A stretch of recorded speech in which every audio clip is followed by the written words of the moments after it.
Bom dia, pessoal, tudo bem com vocês? Hoje, mais uma aula. Como eu falei com vocês agora há pouco, a gente vai fazer hoje uma recapitulação, né, de todo o conteúdo sobre Grécia, como? Corrigindo os exercícios, porque as atividades avaliativas estão chegando, e aí por isso eu decidi que essa semana a gente ia corrigir exercício, tá? Depois a gente, na próxima aula a gente fala mais sobre os outros capítulos, né? Termina aí o que a gente precisa terminar, tá bom? Vou compartilhar aqui com vocês. Peguem o livro 2, página 69. 69.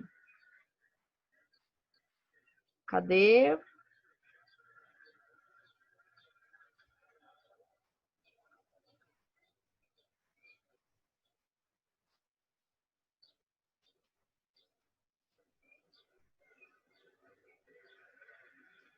Às vezes eu posso sempre fazer pergunta para vocês, mas eu acho que quando são muitas páginas, eu vou priorizar fazer o seguinte: eu vou ler a questão e ler a resposta. Enquanto isso, vão tirando print, vão analisando se está mais ou menos se está certo, se está errado.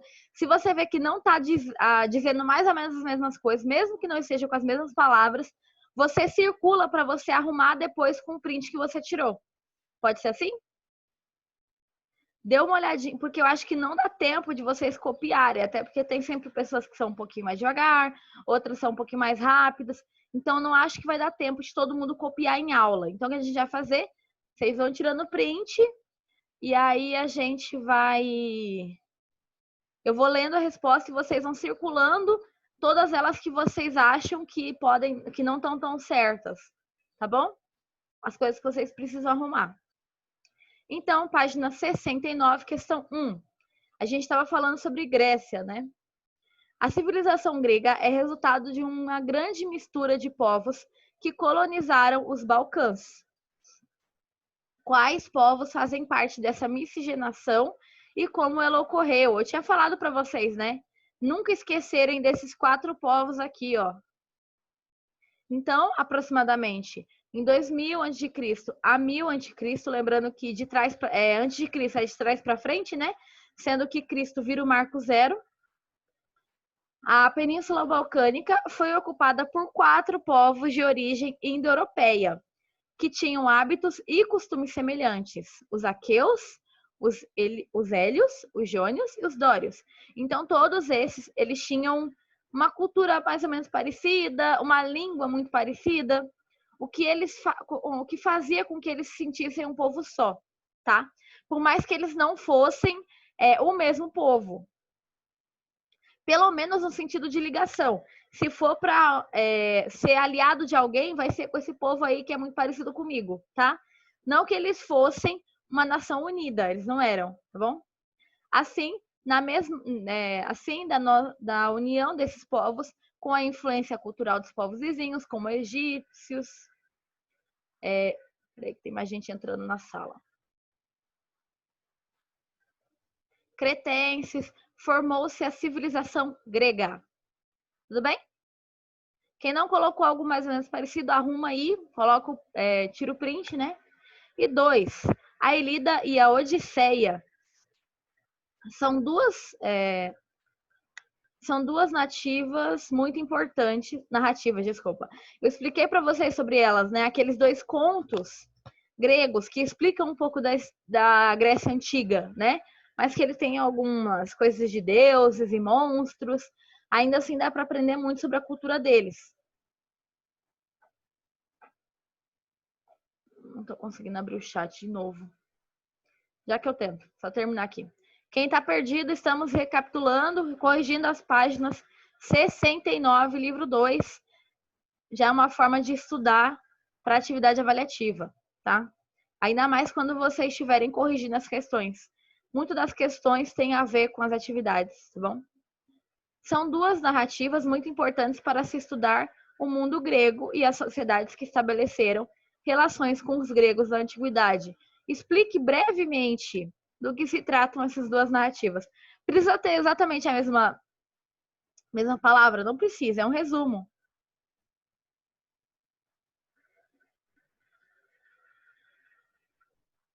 Estou adicionando o pessoal. Que página? Página 69 do livro 2.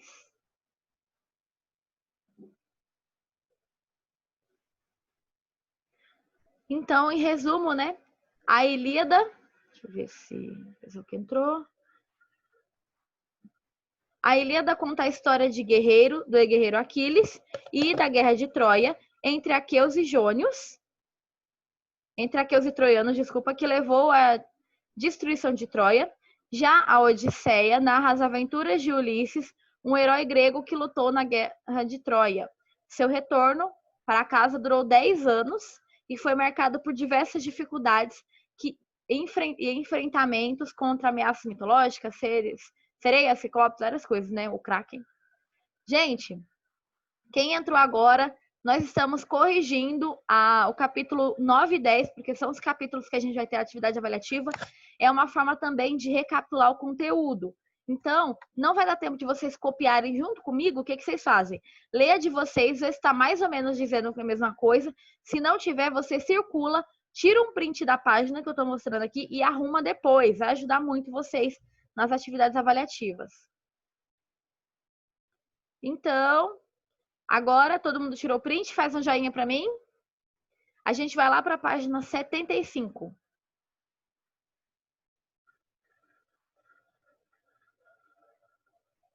Bom dia para quem entrou agora.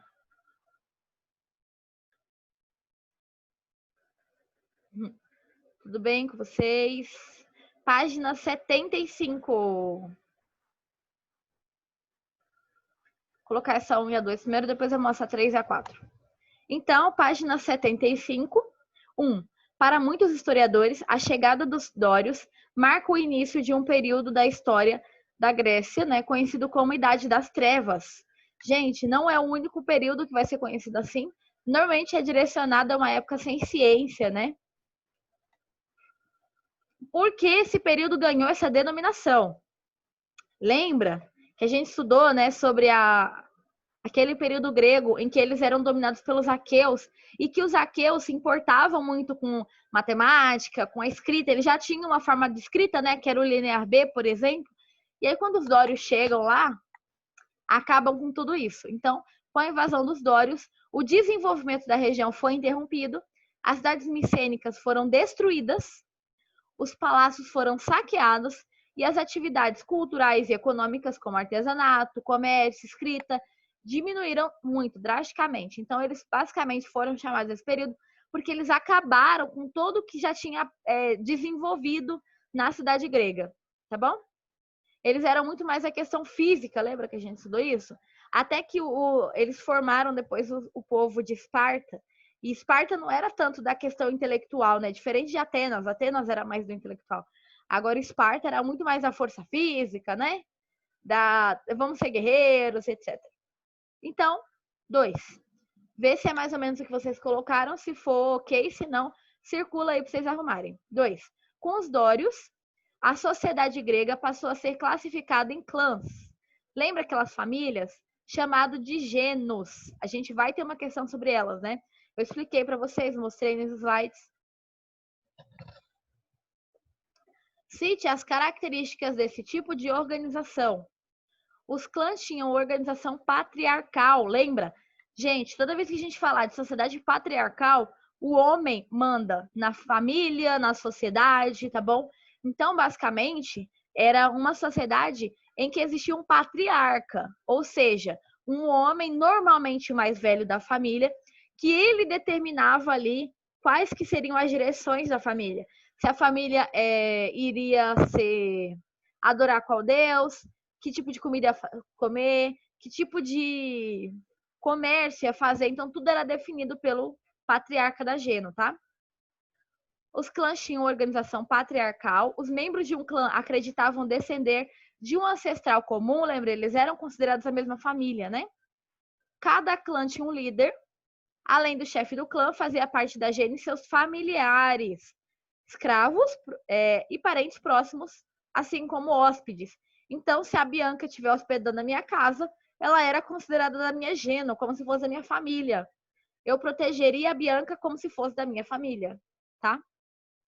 No caso, seria então o meu irmão, na verdade, porque ele é que seria o patriarca da família, né? Porque é o único homem aqui na casa. Então, nessas comunidades, o uso da terra e das ferramentas de trabalho era coletivo. Lembra que eu expliquei para vocês isso? Então, a nossa família ela tinha o mesmo, não tinha essa de, por exemplo, pensa na sua família. Se vocês têm um carro, o carro é de você, é do seu pai, é do seu primo, é do seu vizinho? Não é, o carro é seu, certo? Então, lá nessa época não era assim, não.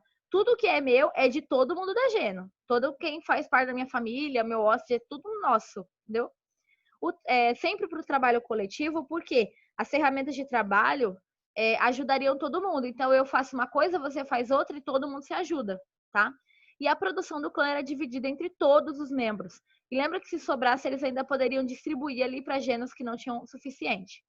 Tirem print aí dessa parte, eu vou passar para 2 e para 3. Vou contar até 10, só para vocês terem tempo aí de tirar print que ainda não fez. 10, 9, 8, 7, 6, 5, 4, 3, 2, 1, 0. 3 e 4. Com a desintegração da vida comunitária, ou seja, quando acaba, né, esse período em que um ajuda o outro, que isso não vai durar muito tempo, explique o que eram a Acrópole, a Ágora e a Corá. A Acrópole era o centro religioso onde se encontrava um templo do deus protetor da cidade e o Palácio Real. Eu mostrei para vocês em várias imagens, né? Aquela estrutura grandona, assim, cheia de pilastra, ali ficavam tanto, ou a região ali de cima, né? Em cima do morro, sabe? Eu mostrei para vocês, né? Quanto mais alto o morro, maior influência ele tinha. Então ficava ali, por exemplo, a cidade de Atenas. Tinha uma acrópole bem grande com a deusa Atena, que era a protetora da cidade, e o palácio. Então depois tinha a Ágora. A Ágora é o espaço público. Era um espação, tipo um pátio, que tinha lá na frente da Ágora até, muitas vezes, a maioria das vezes. Era um espaço público onde aconteciam festivais de poesia, os cidadãos discutiam as leis, os comerciantes vendiam as mercadorias, os juízes julgavam, né, as pessoas. Naquele pátio ali era onde acontecia a vida da cidade, tá? E etc. E a Corá era a parte rural da polis, localizada fora das muralhas. Então, normalmente onde se plantava, tá bom? Onde os camponeses viviam, onde as pessoas mais pobres cuidavam ali da sua vida, tá? E 4, os gregos tinham uma religião politeísta, né?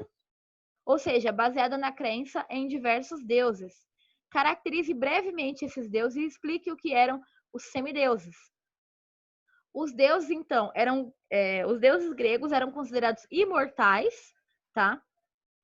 Eles tinham forma humana e tinham também muitos comportamentos semelhantes a humanos, como eles tinham raiva. E aí, por exemplo, se você já assistiu Piratas no Caribe, você viu uma deusa que é grega, que é a deusa Calisto, que é a deusa dos mares, que não é o Poseidon, né, que é o deus dos mares, mas é porque ela é ali do tempo, meio que é do tempo, né? Então, a deusa Calisto, por exemplo, quando ela estava brava, eles entendiam, então, quando eles viam aquela tempestade no mar, eles achavam que a Calisto, que era a deusa da tempestade, né, dos ventos, ela tá virada, ou com raiva, ou que ela queria vingança. Então, ela fazia ter tempestade ali no oceano.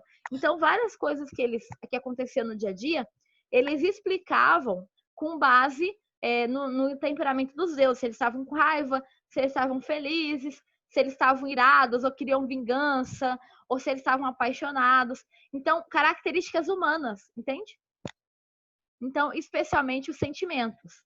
Além disso, os deuses poderiam se relacionar com os seres humanos, inclusive tendo filhos com eles. Se você considerar, por exemplo, o Zeus, né? Zeus, ele tem, de acordo com a mitologia, ele tem vários filhos com humanas, mas o principal vai ser o Hércules, que tem um livro, que é As 12 Aventuras de Hércules, que eu já falei para vocês. E aí conta ali mais ou menos qual que eram as crenças, né? Ele não era imortal, mas ele tinha muita força. E ele vivia mais do que uma pessoa normal. Então eram considerados semideuses ou heróis. Quem já leu ou já assistiu o filme ou o livro, principalmente o livro é muito melhor, do Percy Jackson, é uma literatura moderna sobre filhos ou de deuses gregos, né? de semideuses. Eu tenho os livros, eu gosto bastante dos livros, acho bem interessante. Ajuda bem a entender como que era esse pensamento da época dos semideuses, tá? Então, ele era um filho de deuses com seres imortais, tá bom? Tiraram print? Todo mundo faz um joinha para mim, por favor? Alguém ficou com alguma dúvida até aqui? Colocou uma coisa que não tinha nada a ver? Gente, não esqueçam, quando vocês forem fazer trabalho avaliativo, as atividades avaliativas, de lerem a questão inteira, gente.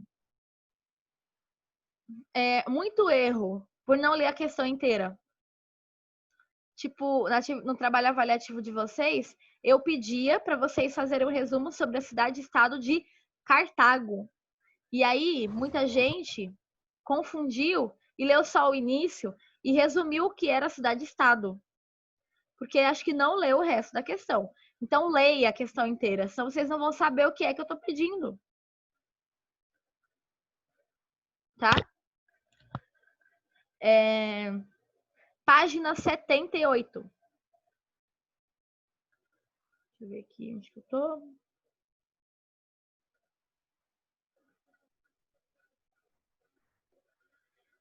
Aqui em cima. Não. Página 78 é uma questão só, né? Então, aqui, a filosofia moderna, que é a nossa, né? Nasceu na Grécia. Explique as suas origens considerando os primeiros filósofos do século VI a.C.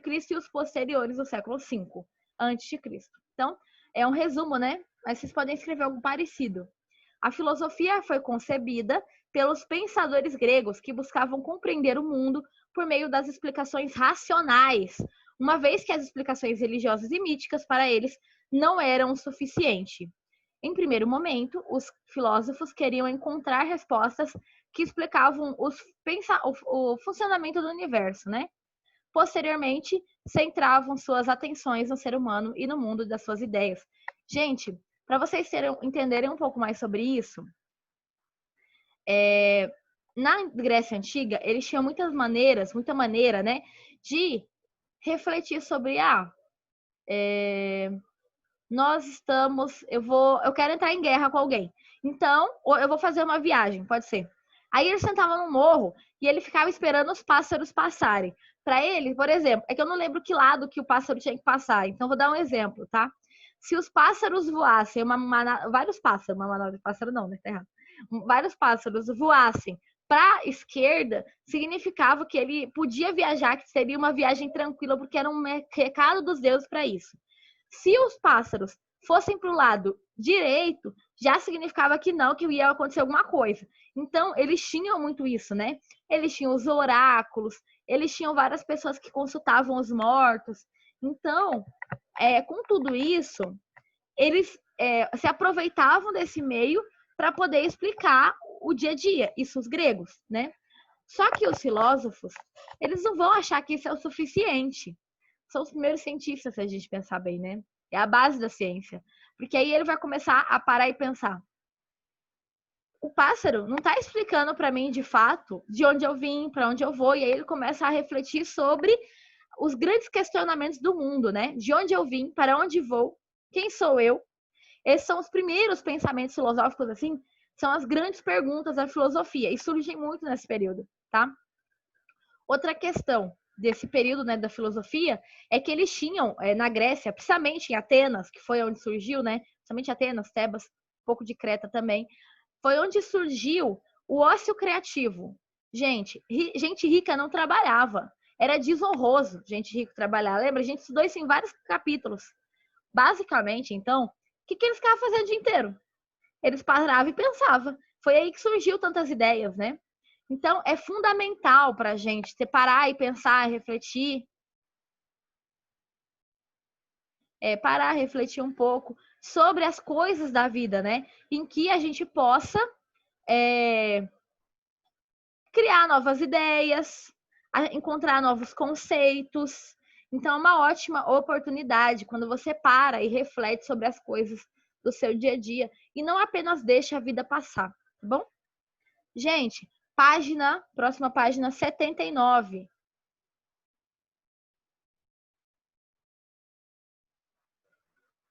que é nessa 2 aqui, né?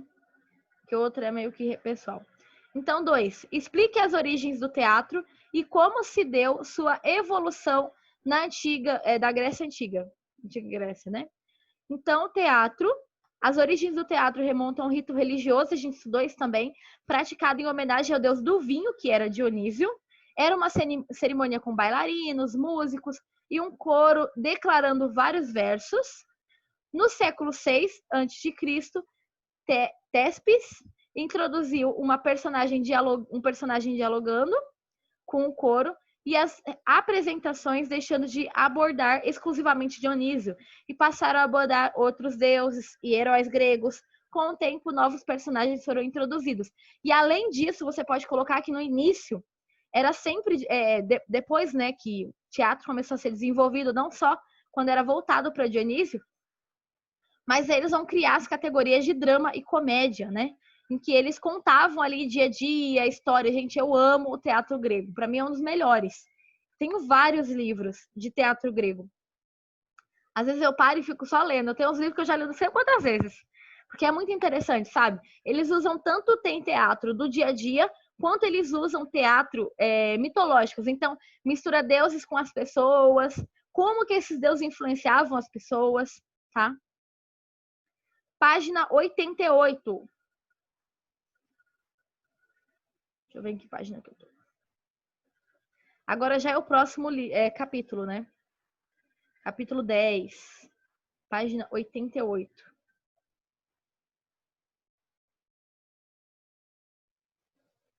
Questão 1. A sociedade espartana estava dividida em 10 grupos sociais. E isso está relacionado com o processo de formação dessa polis. Lembra que polis significa... O que é polis, gente? Escreve aí no chat. Quero saber se vocês sabem. É muito importante vocês saberem. Explique como o processo de conquista dos dórios da região do Peloponeso ajudou a entender a divisão social existente na Espanha.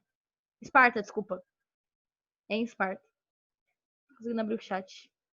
Quando eu acabar de ler isso aqui, eu vou perguntar de novo. Vou ver o que vocês responderam do que é polis, tá? Então, a formação de Esparta remonta ao processo de conquista da região pelos dórios. Lembra que eu falei? Os dórios eles eram muito mais força física, né? Esse processo submeteu outros grupos que viviam na terra do Peloponeso. Com isso, os dórios se tornaram a principal autoridade de nascente polis, né? Os chamados esparciatas. Então, quando eu perguntar para vocês quem são os esparciatas, são os espartanos, tá? Já os povos dominados acabaram ou seja, descendentes dos dórios ou os próprios dórios, se constituindo em grupos distintos. Aqueles que resistiam em lutarem contra os dórios foram transformados em servos e passaram a ser chamados de lotas. E aqueles que não resistiram e aceitaram a dominação, Dória mantiveram sua liberdade, mas perderam seus poderes políticos. Por isso, passaram a ser chamados de metecos. Então, na estrutura política de Esparta, nós temos os esparciatas, que são os espartanos ou os descendentes dos dórios. Nós temos os ilotas, que são os servos ou uma espécie de um escravo. E nós temos os periecos, que são a classe trabalhadora, tá bom? Gente, quem são os... O que é a poli? Deixa eu pausar aqui rapidinho só para ver que vocês escreveram.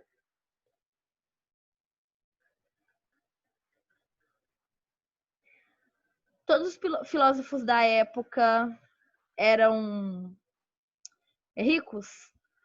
A maioria.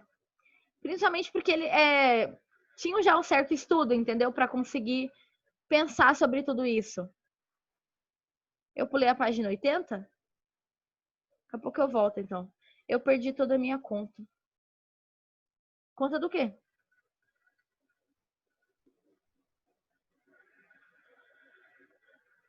Gente, a polis é o nome que os gregos davam para as cidades-estados. Então, é como se fosse uma cidade-estado. Só que eles chamavam de polis, tá?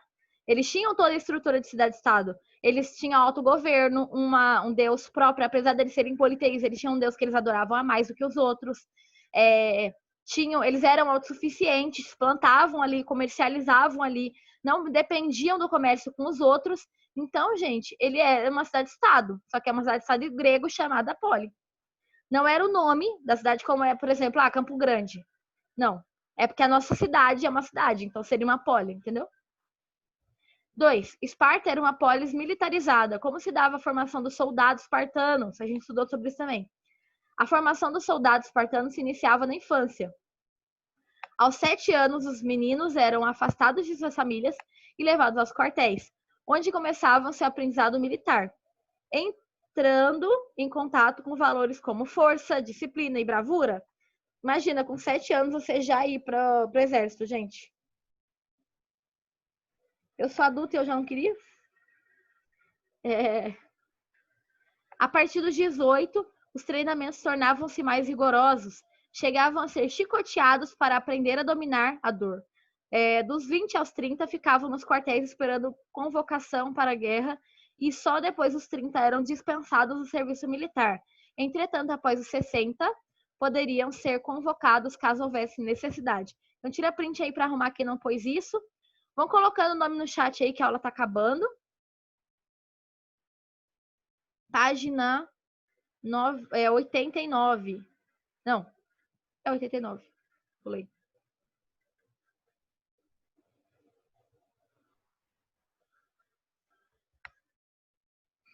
Esparta era governada por uma oligarquia, ou seja, um poder de poucos, né? O que significa esse termos políticos? Eu falei para vocês colocarem quase que desde o início do ano isso aqui no glossário de vocês. Isso significava que o poder estava nas mãos de um pequeno grupo. Em Esparta, essas oligarquias eram conquistadas eram constituídas, né, pelo Esparciata, encarregados de elaborar as leis e cuidar da justiça.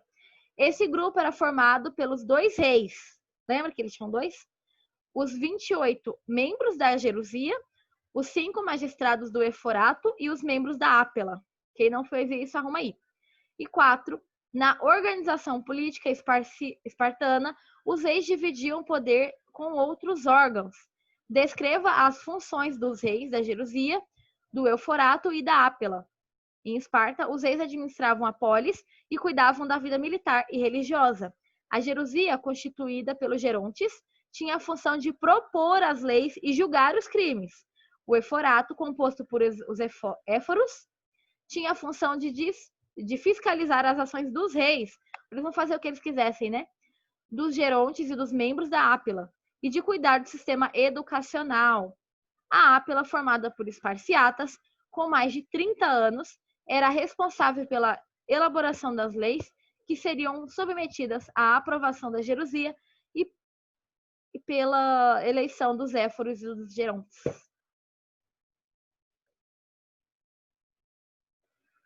Eu vou voltar lá só para vocês tirarem print, não vai dar tempo de eu ler a página 80, que a Ana falou que a gente pulou. Tirem print e arrumem quem não colocou algo relacionado a isso. Aqui, sobre os Jogos Olímpicos, né? Eu não marquei aqui que eu tinha pedido isso para vocês, por isso que eu não fiz. Então, gente, o que eu quero agora? Eu vou ler a questão 2 da página 100 e vocês coloquem aí no chat o que vocês acham que é a resposta, tá? Isso aqui é importante que vai cair no atividade avaliativa. Enquanto isso, quando vocês chegam lá na página 100, quem já colocou o nome no chat? Bianca, Rebeca, Mariana, Pedro e Aline.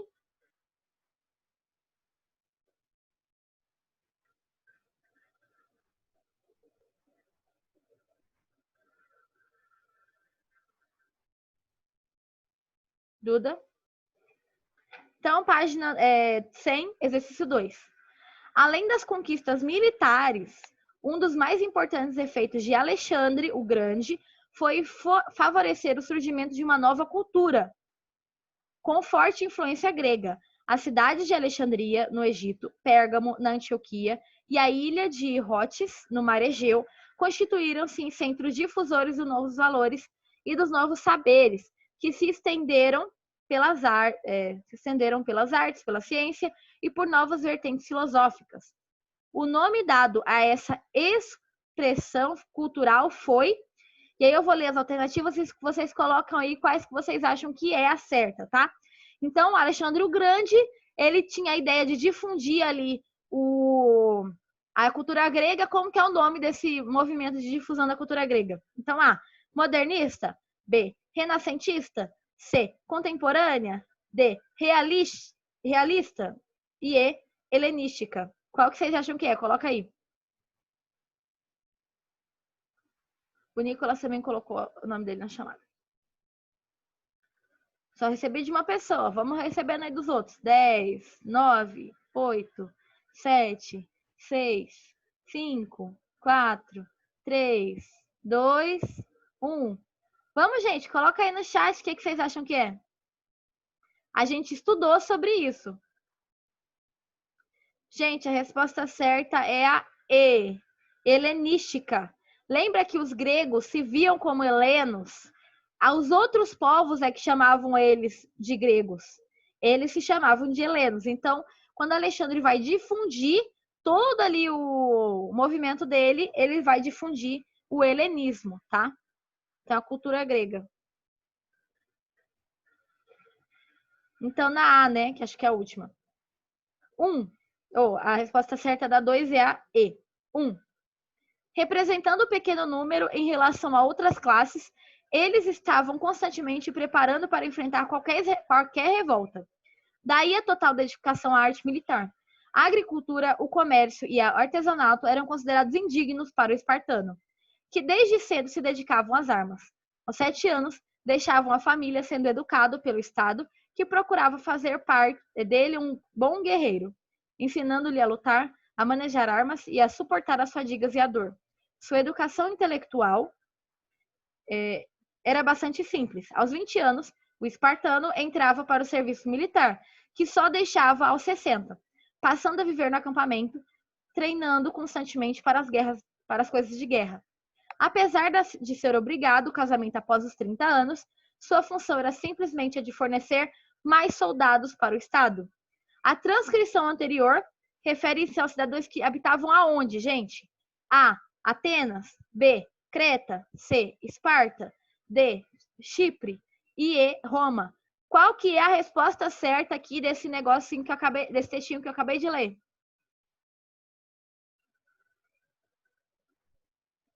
Só a Bianca tá respondendo? Tô vendo aqui, viu? Vou anotar quem respondeu aqui.